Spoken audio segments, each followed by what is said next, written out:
Welcome back to this session, our third session. We're going to talk about navigating intensified workplace anxiety. Now, this is something that has become incredibly real for so many people right around the country, and it was made an awful lot worse during COVID. But there's an interesting statistic here as well. The prevalence of anxiety has been falling since 2020. 84%, though, still say they feel some level of anxiety, and over the same few years, intense anxiety. So the real problem, that's been on the rise. So general, a little bit down, intense anxiety is going up. So here to talk about that and other reasons why our workforce has become more anxious in recent times, and joined by Joanna Murphy, who is the Chief Executive Officer of taxback.com, Eoin McGee, Certified Financial Planner and Broadcast and TV Broadcaster and author. You have many titles, all of which you wear lightly. And Jennifer Cashman is with us. She's the Head of Employment with Ronan Daly German, RDJ. And Anne-Marie Clyne is Vice President of People and Capacity at Mastercard. You are all very welcome. Joanna, that anxiety piece, we're just going to begin with that. You know, it's all very well to say, oh, it's gone down a bit. It's still 84%. It's a remarkable percentage of people out there who are feeling the effects of everything that's gone on for the past few years. Yeah, I suppose like it's a function of the kind of change that, you know, we've gone through globally, and, you know, just ambling from crisis to crisis. I'm kind of staggered by that statistic, to be honest. Like, it's really alarming, and needs like some really intense focus for sure. I mean, we have been kind of in a crisis cycle more than anything else. Trust me, as someone who works in radio, you know, you go on going, what misery are we talking about today? And that permeates through society, doesn't it? Yeah, I mean, you know, I suppose the access, even from a social media perspective, to the various different tragedies that are popping up left, right and centre all over the world is contributing to people's anxiety. But in general, I think that crisis mode is now business as usual. That is the mode. We started with Brexit, we got into COVID, then we had the Ukrainian war, we see what's happening in the Middle East, what's happening in our near neighbours in the United States. This is how we are now, and people are internalising that in addition to their own personal worries. And it's all in their pockets, because every time they open their social media feed, they're getting further stressful indicators that are out there. And we haven't even talked about the big one, Eoin, which is the financial situation. Interesting, 2023, according to our survey, more than 1 in 3, 38%, said they felt anxious frequently or all the time. And while those external factors are huge, we can't kind of rule out finance as being one of the main reasons they're under pressure. In fact, out of the top 5 stressors, 3 of 5 of them are financial related. And that is consistent, it's repeated, we can see it over the last 4 years. It's been an interesting journey from a financial perspective. But we really have just been hit with knock after knock. And look, I'm an investment professional as well, right? One of my humble, about my gloats there, I suppose, what I've been saying there. But what we're thinking about is if you look at the stock market, right? Just as an example of the way the world, the business world is looking at the world. It's actually very up and down as well at the moment. Typically what happens in the stock market is it goes up and down on an upward trend. For the last 2 and a bit years, it's been going up and down on a sideways trend. Coming out of lockdown, going into lockdown, coming out of lockdown, going into lockdown. And it actually is a reflection of our mood and how we felt about it when you look at the graph. Well, anyone who's ever been on Cuchulainn down at what used to be known as Tato Park knows it's grand on the way up, it's on the way down. Someone comes down and up and down. But we're stuck on it. We're stuck on the roller coaster. And it's very, very real for people, because one of the things that we know about people, and particularly if I just pull it back to finances, when we look at people and their finances, it's uncertainty that causes a huge amount of anxiety. I'm not saying all the anxiety comes from the uncertainty, but that's a huge, not knowing what's next, not knowing when we're going to reach the peak of inflation, not knowing when our mortgage interest rates are going to come down, not knowing what's happening next, and then what's happened, you add in on top of that all these things that are typically happening, should be happening on average every 3 to 5 years, and they seem to be happening, these big events seem to be happening every year. Like we've had the entire situation with Ukraine, that's been going on for 18 months, I think it's last February, 12 months, and the world is kind of trying to get that resolved and fixed, and then Israel-Gaza hits us. And we just don't know what's coming next at us. And that creates anxiety in itself, and then you pull it back in. That's all the stuff going on outside your front door. And you look at the stuff that's going inside your front door, and you're struggling financially. I mean, Jennifer, have we kind of any policy in place for this intensified anxiety? I mean, people might look at that top line saying we're a little bit better than we were, but not great. but that intensified level, it's very hard to kind of create a policy for that because that is new, and anything new takes time to catch up with, doesn't it? Absolutely, Jonathan. And I suppose, you know, as an employment lawyer, one of the things that we would say on our team is you can't and shouldn't have a policy for everything. So not everything, because that can sometimes be the wrong approach, because you can often have organisations, they produce the policy, they've ticked that box, the policy goes into the drawer, and we drive on as we were driving on last week. You know, and if anybody asks, well, there's a policy document there. So that policy document only gets taken out when something goes wrong, and that's not necessarily the best reason to have a policy. Precisely. So it's about it, and all the conversations we were having earlier. A lot of it is about the culture. So if you take what Joanna and Eoin are saying, and you talk about the fact that, you know, we're all very stressed. We're looking at news. We're harried. We're stressed. We have financial pressures. We have all of that. If we go into a workplace then with a very poor culture, well, that's just absolutely amplifying the situation and exacerbating the situation. So this is where the duty of care that's been talked about earlier is there for employers to create, because employers aren't always responsible for people's mental health problems. And we all have mental health. Sometimes it's good and sometimes it's bad. But sometimes that can be like a roller coaster as well, depending on what's happening in our lives.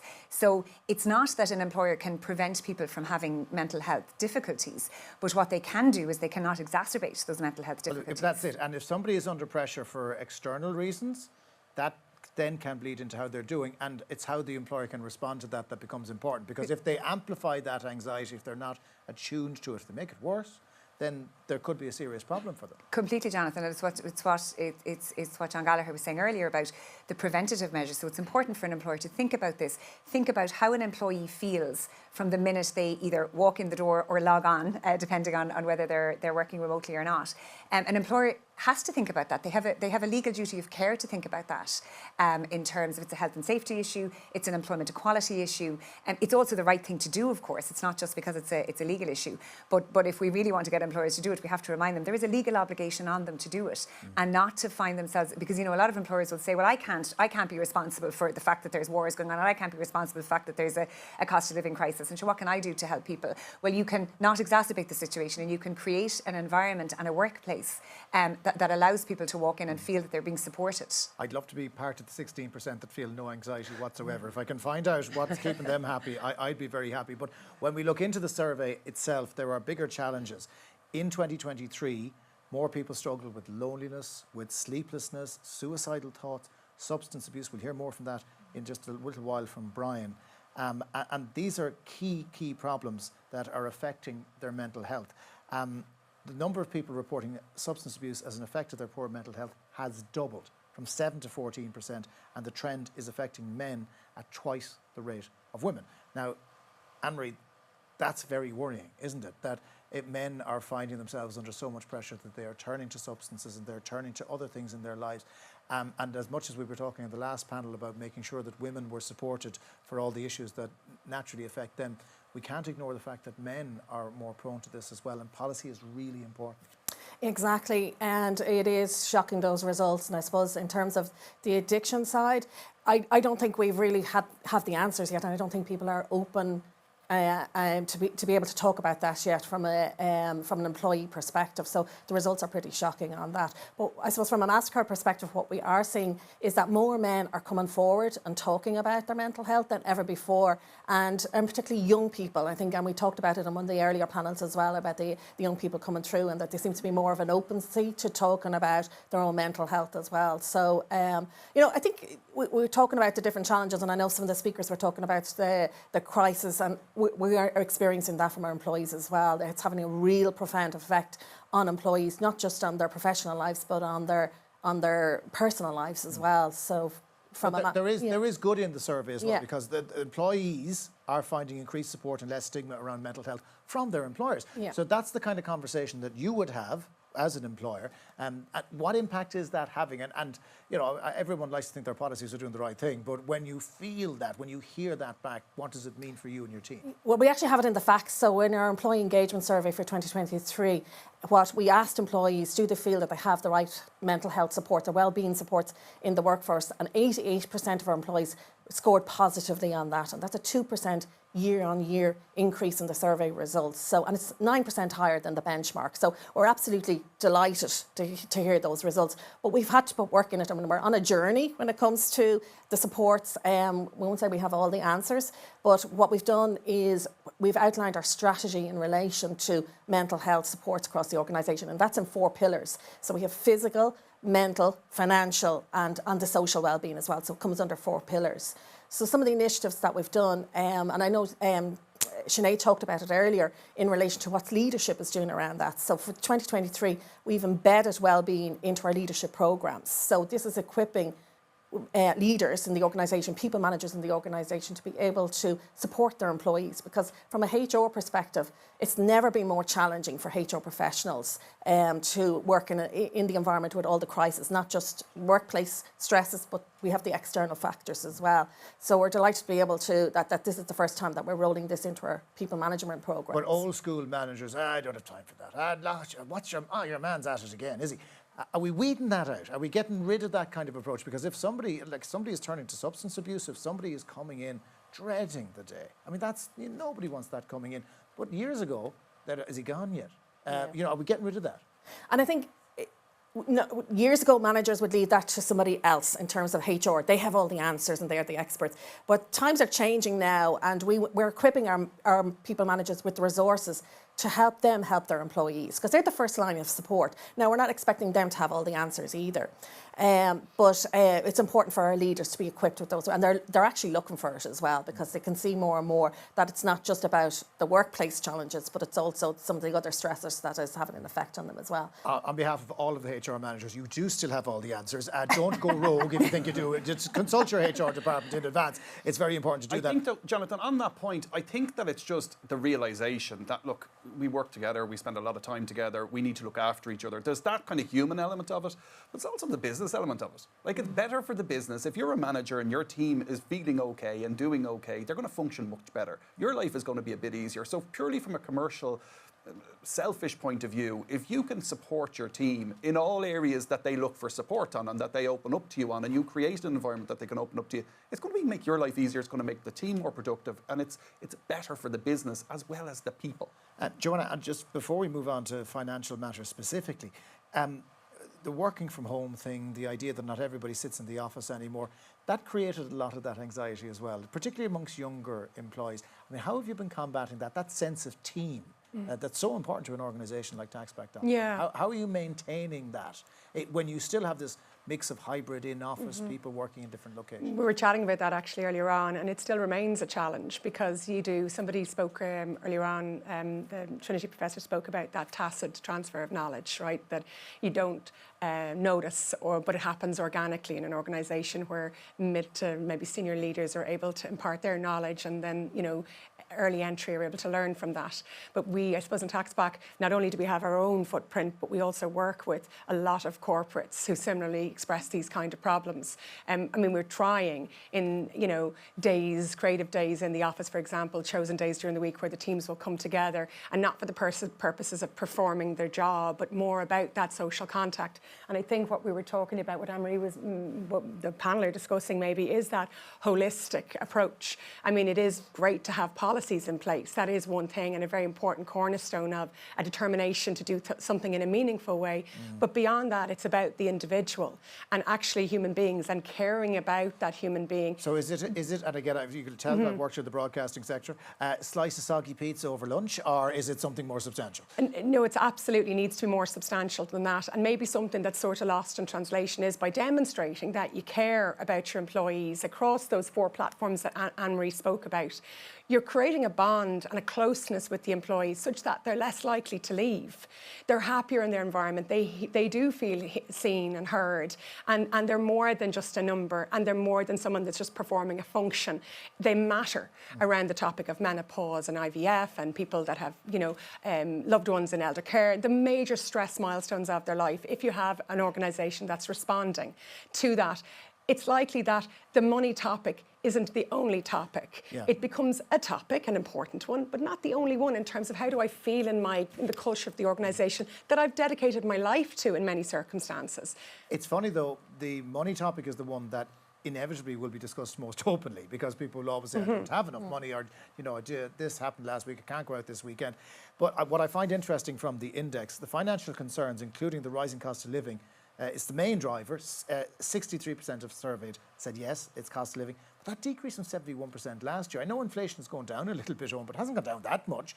So, I mean, are they just worried about other things? Yeah, I actually would challenge on that comment that you said that we talk about money quite a bit. I think that we talk about the superficial stuff, okay? Yes. I think, and particularly if it's in a negative sense, I couldn't afford to go out this weekend. That's okay to say that. But when you're in real trouble, when you have real problems, we are not a country that talks about money at all. And actually at this event last year, I kicked off a kind of let's call it a movement where I challenged people, and every time I've done a corporate event, or any time anyone gives me the opportunity over the last year, kicked it off last year, where I said, let's get a country that doesn't talk about money talking about money. Yeah. And the challenge I always lay down, and I'll put it out again today to remind everyone what it was, is in the next week, talk to somebody about money that you've never spoken to about money before. You don't have to share your pay slip or your bank statements. Just say to them, what's your relationship with money? Not could you afford to go out at the weekend, the superficial stuff, but what's your relationship like with money? Because what we know is these things are cyclical, and we might be coming out of inflation now. What have you learned from it? What are you going to know the next time when it comes around? Because it will come around again, or some other financial issue is going to come around again. Those of us, and all of us who are old enough to remember what happened in 07, 08, and the significant impact that had on people's mental health, I mean, I would be appalled if that was happening now and we were kind of ignoring it. And the concern I would have about the survey and the intensified anxiety, it's not been caused by the workplace, but it's coming into the workplace. If that's still happening, we've learned nothing. And one of the things I would say is, and I don't keep meaning to go back to last year, but interesting, last year, when we were here this time last year, we were talking about global recession, right? It was huge talk of global recession. And what I would challenge you, and sometimes when people hear the word recession, they're driving home in the car, or they hear it on the radio or in the news, there's potential global recession. And that's kind of been dumbed down. It's disappeared at the moment, right? There's no real talk of global recession. It's been squeezed off by other stressors. Yeah, other things have come in, but the talk of global recession. But there's lots of people who jumped to 2007, 2008. Recession, that means 14% of my mates are going to be out of work. And they automatically assume that recession means 2008. 2008 was the worst one since 1929. Okay, if it happens again in your lifetime, it'll be a very unusual statistical event. But the challenge I'd ask you is and if you think about it, maybe Jonathan, you might know the answer to this one, right? Highly unlikely. Okay. Try. Let's go. When was the last recession in Ireland? The last recession in Ireland would have been in 2011. Q1 and Q2 this year. This year, okay. Right? Wasn't paying attention then. It passed us by, but that's my point. Yeah. The word recession doesn't necessarily mean 14% of my mates are going to lose their job. Yeah. We have them every 3 to 5 years. We've just been through one. We've come out of it, and it didn't impact the high street as much as some other recessions might. And don't connect that word recession with doomsday. It's not disaster. Point. Yes, yeah, exactly. Which is what we think about. John, can I just jump in on one point there, just as you're talking about the 2008 recession, and anybody that can remember will know how visceral that was, even from a nation, right? From an Ireland perspective, losing all those children that had to emigrate because they couldn't field a parish football team, and they didn't get a job, all of that sort of. I think that created almost like a national PTSD.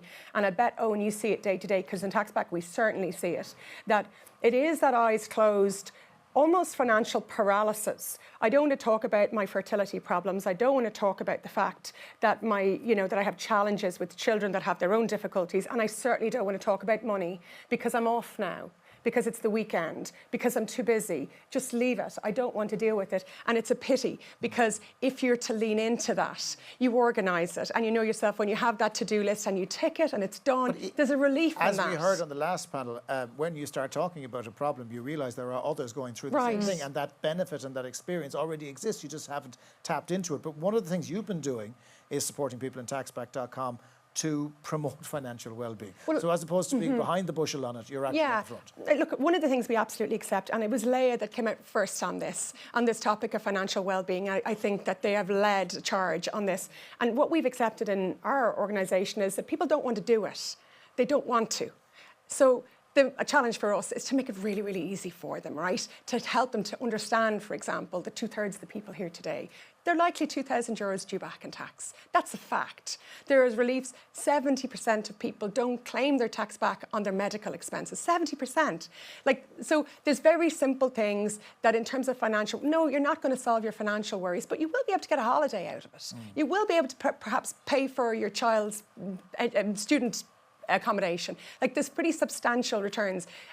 That's the premise of that, but it's more about the psychology of organising yourself financially in addition to, physically and mentally. And Jonathan, could I just come in there as well? Because there's a lot of talk about the younger generations in the workplace, but we mentioned on an earlier panel that, this is the time when we have a mix of generations. We can't forget about the older workers as well, who are nearing retirement age. Suddenly they find their pension is nowhere near where they hoped or thought it was going to be. Now, those, and how that's impacting from a legal perspective is that those employees are now saying, I can't retire at the retirement age of 65 or 66, whatever that might be in the organisation. I want to work on longer than that. And then employers are saying, well, how do we handle this? And that's becoming a massive issue as well.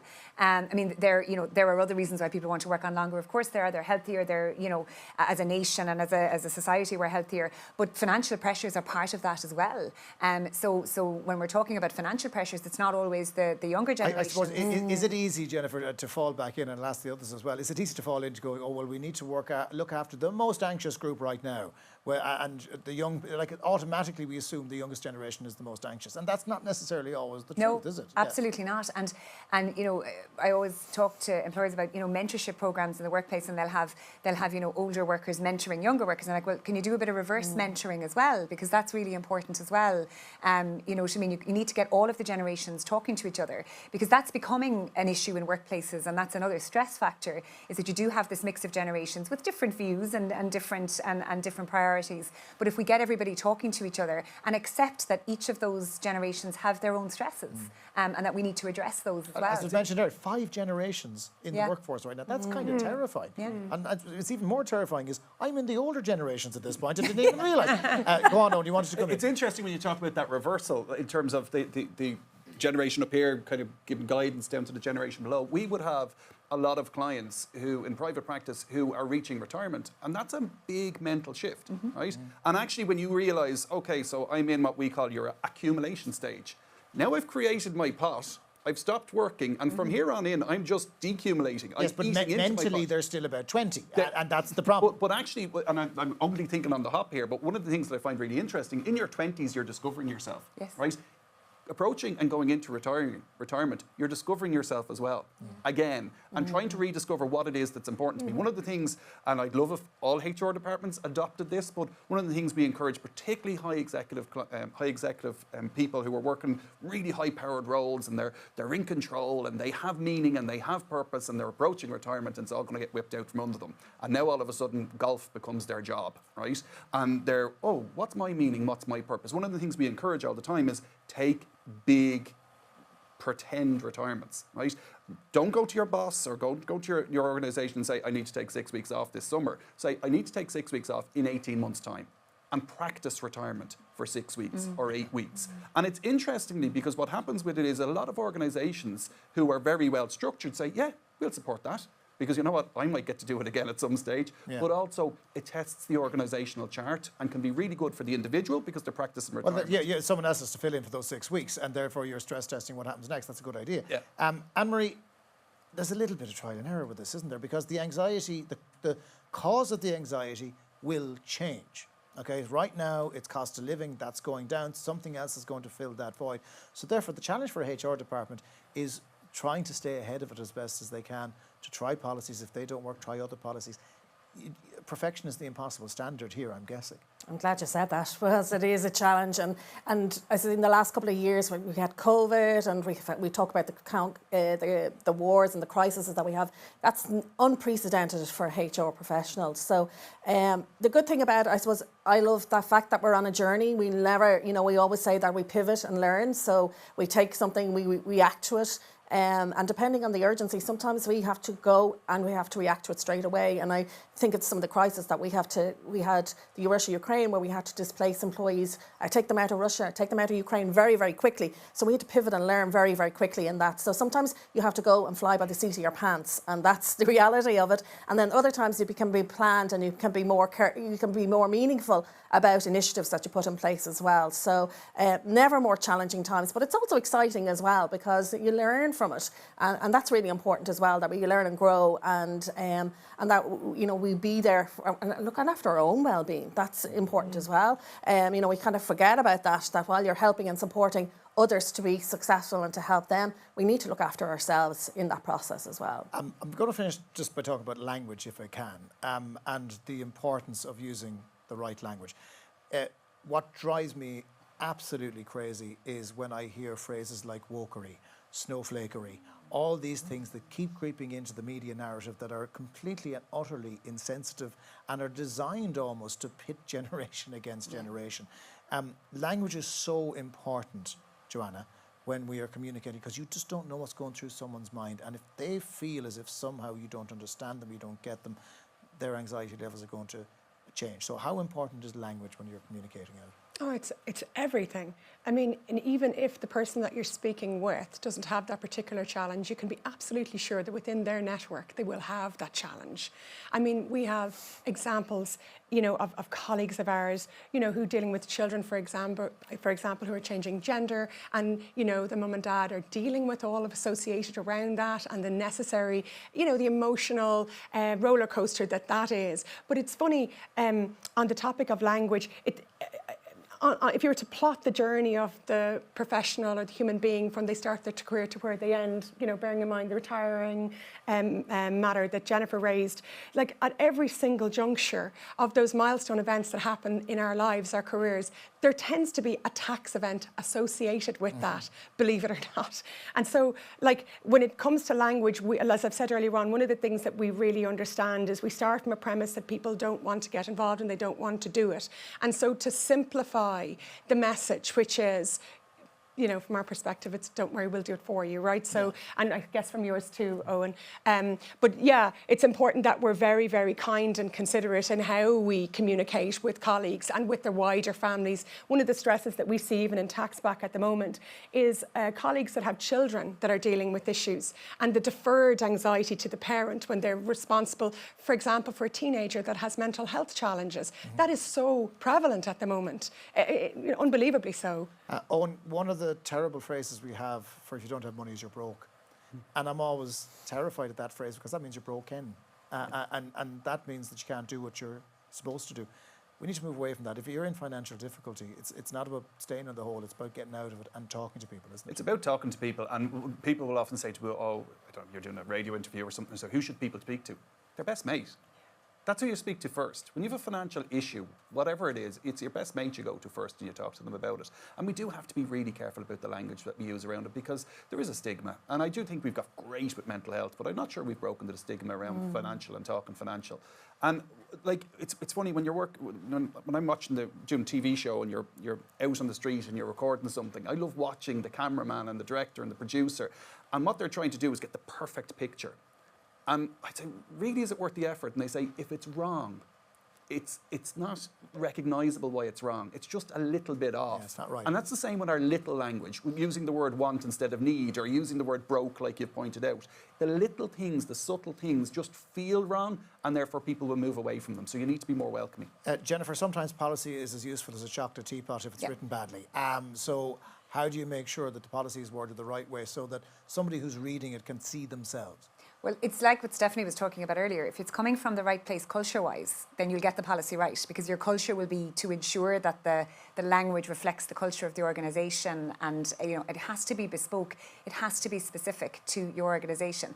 Get lots of clients, can we have a template for this and a template for that? Templates are no good, because your culture is different to another organisation's culture, and you have to get the language right in policies and procedures, and it has to match the organisational culture, provided that culture is good, of course, because that's where it'll resonate with your employees.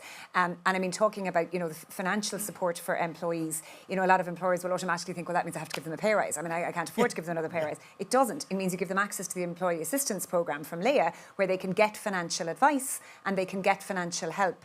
And there's a huge education around that, I think, and that still needs to go on in workplaces, because sometimes employee assistance programs are put in place and they're just left in place, whereas we need to remind people of all the different supports that are available within that. Finally, Anne-Marie, diversity is huge. A policy that might have worked 10 years ago doesn't necessarily reflect the workplace now that could have different issues over gender, different issues over race, different issues over identity. Evolution is very important when you're doing a policy once, leaving it on the shelf. That's not going to work anymore, is it?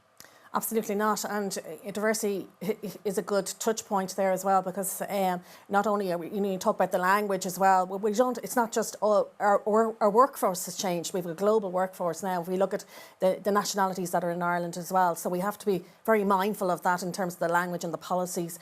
I know I have old policies that need to be updated, and but we constantly, I suppose, keeping the language simple and understandable as well, that meets the needs of the organisation, and that allows you then, if it's kept simple, it's easily understandable as well. A huge appreciation to every effort that you've made today to bring us through this. I'm less anxious even talking about it. Huge round of applause for Anne-Marie Clyne, Jennifer Cashman, Eoin McGee and Joanna Murphy. Thank you, Jennifer. Thank you very much. Thank you.